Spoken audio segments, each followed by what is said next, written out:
On a chilly winter evening in Manhattan, the city buzzed with its usual chaos.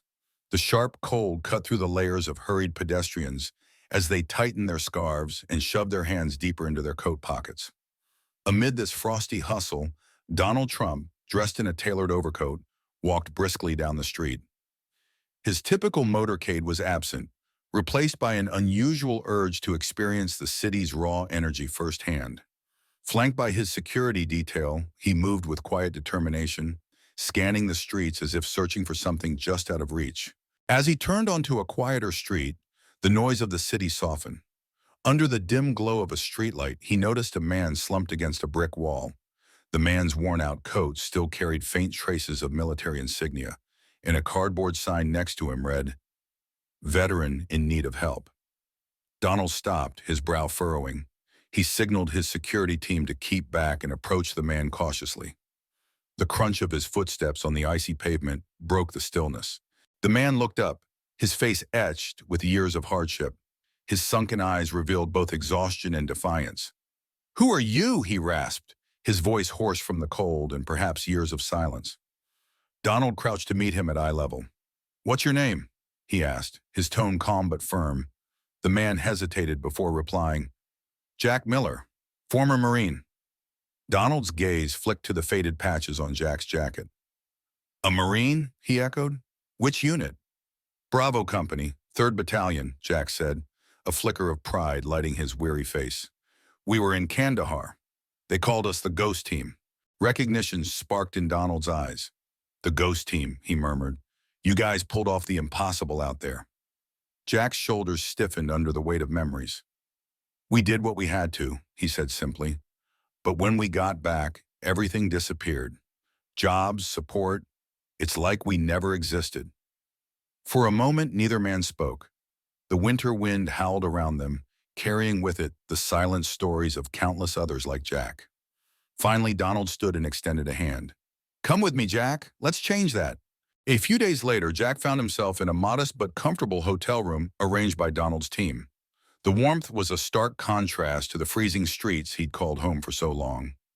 One morning over coffee in the hotel lounge, Donald sat across from Jack. "I want people to hear your story," he said.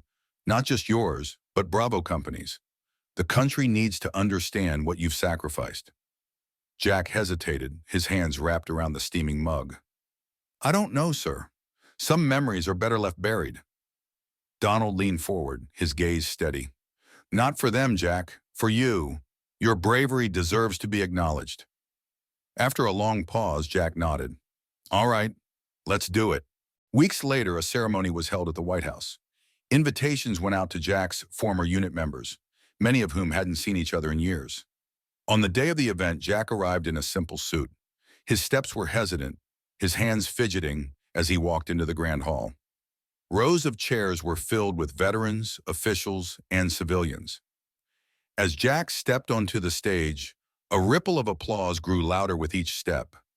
Donald stood at the podium, his voice steady and resonant. "Today we honor Jack Miller and Bravo Company. Their sacrifices, their resilience. These are the stories that remind us of the true cost of freedom." He turned to Jack and gestured for him to come forward. Jack's voice trembled at first as he addressed the audience. "I came back from war thinking the fight was over," he began. "But the real battle started here, trying to rebuild a life that no longer felt like mine." His words were raw, filled with pain, but also strength. "I'm standing here because someone saw me not as a broken man, but as a veteran with a story worth telling. And I'm not just speaking for myself. I'm speaking for all those still out there, waiting to be seen." The room erupted in applause, many standing in respect. Tears glistened in the eyes of some veterans, while others saluted Jack with solemn pride. From that day on, Jack's life changed. Under Donald's guidance, a new initiative, the Bravo Fund, was launched to support veterans with housing, healthcare, and job training. Jack became its ambassador, traveling across the country to share his story and advocate for his fellow veterans. Each speech he gave, though difficult, brought a renewed sense of purpose. One evening, after speaking to a packed hall, Jack stood backstage watching the crowd disperse. Donald approached, placing a firm hand on his shoulder. "You've come a long way, Jack." Jack turned to him, his eyes filled with gratitude. Thanks to you. You didn't just help me, you gave me a reason to keep going. Donald shook his head. No, Jack. You had that reason all along. You just needed someone to remind you. In the months and years that followed, Jack's work with the Bravo Fund transformed countless lives. Veterans who'd felt forgotten found hope again, their stories mirroring Jack's journey.